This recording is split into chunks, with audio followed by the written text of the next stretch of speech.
are here, but you're late.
longer able to tolerate the suffocating atmosphere, I left the temple. My sacred mission was at last complete, but nothing was happening. It had been some time since Gola had last spoken to me in my dreams. What was going on? I made my way to the highlands of Nagira, and from there I watched the skies, hoping to receive some sign from the Lords of Xulima. Suddenly, the earth began to shake, and the night sky was illuminated by a blinding light. When at last I was able to open my eyes, I could see them in the distance. The Lords of Xulima were returning to the earth. I was summoned to stand before them in the highest tower of the palace of Alniat, the Lord of Light and Life. And I, a simple mortal, marveled to behold the all-powerful Xulnari. Alniat, Velvet, Taliat, Thebret, Naliat, Kersket, Raznet, and Golad.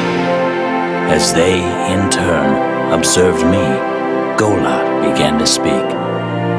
Gowlin, my herald, thanks to your help, we have defeated the Guardian of Souls.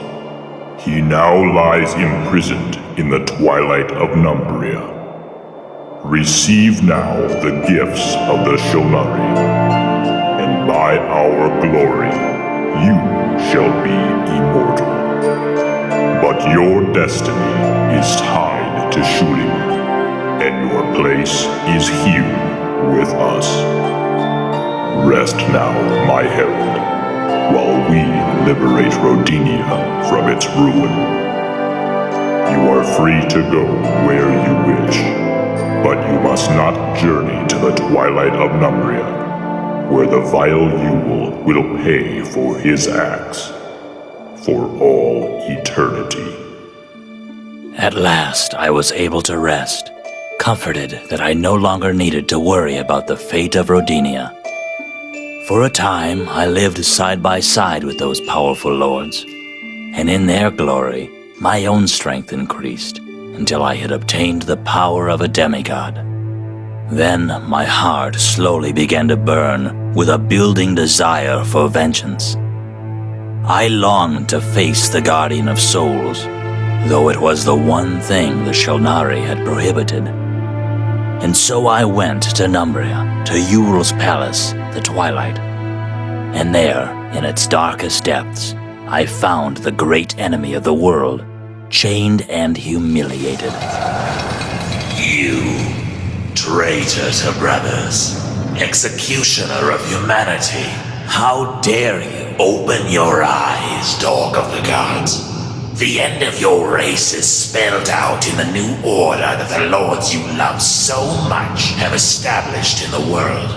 Only one of the Xulnari fought against this new order. I, the Guardian of Souls, he who entrusted a soul to each of you. I made you more than any of the other creators. You lie. The Lords will restore Rodinia, and mankind will be free of your darkness. Oh, yes, Gowlin. They did not lie to you. Rodinia will be restored, but not for man. It will be restored for their new children, those who now lie sleeping beneath the gardens of Numeria. They will be the new inheritors of the earth. Do you expect me to believe this? May you rot for all eternity, here in your palace of the dead. I dare you to visit the garden below Alniat's palace. There, gaze upon their new children. Numerians they are called. The lords are so proud of them. Their greatest work, so wise and beautiful. Their very faces glow with the light of Alniat. I left the twilight, but his words echoed in my mind. Could it be true? I had to see with my own eyes. I went to the garden. There, the heralds of Elniot attempted to bar entrance. Fearing nothing, I confronted them, and they fell before my wrath. I entered the garden and I discovered the terrible truth. Just as the Guardian had said, there they were. Thousands of beings sleeping on beds of flowers. They were tall and beautiful, their faces full of wisdom and light. They looked like us, but with finer features. Who were they? As if he had heard my thoughts, Golat manifested before me. Gowlin, my herald, if you were looking for answers, you need only have asked. The Shulnari have nothing to hide. We have created many races since the birth of the world, and we chose yours to inherit Rodinia. It was entrusted to you for many years, but in the end, you failed. Too easily can mankind be blinded by ambition. Too capable are they of the most terrible acts. You plunge the world into war, killing each other for land, for gold, and for simple hate. You are not worthy of Rodinia. We, the Shulnari, have decided that a new race shall inherit the world. The Nemerians, in whose creation Yule took no part. It was Yule who gave humans the free will that damned you. The Nemerians are the ultimate creations of the Shulnari, the final inheritors of the world. As soon as we have liberated Rodinia from the human plague, they will be awoken, and a new era of light and wisdom will begin. I wanted to die that very moment. Yule was right. I was a traitor to my brothers. I had condemned humanity. Maybe there was still a way I could help the people of Rodinia. I needed to warn them about what was happening. The Great War must be brought to an end, and the people must unite against them. I escaped from the garden and returned to Velagon. Once more I took command of my ship, Velamor, and set sail. I managed to make it through the treacherous currents and leave Xulima behind. But then the skies darkened, and the waves swelled above the masts. I knew this was the work of Nalia, the Lady of the Oceans. I would not be allowed to escape from Xulima. I heard her cries echo in the distance, and the sea quickly grew calm. Nalia had taken pity on me, and decided not to end my life. However, this did not mean she would let me continue my journey. For all my efforts, the currents would not let me advance any closer to Rodinia, though they did occasionally guide me to small islands where I could refresh my stores of food and water. I carried on, alive, yes, but condemned to wander the oceans, never reaching my destination, knowing that my people on Rodinia would suffer the wrath of the Shulnari. But I will try again and again with all of my will. I will not stop until I reach Rodinia. And I swear, I shall free the world from the Lords of Xulima.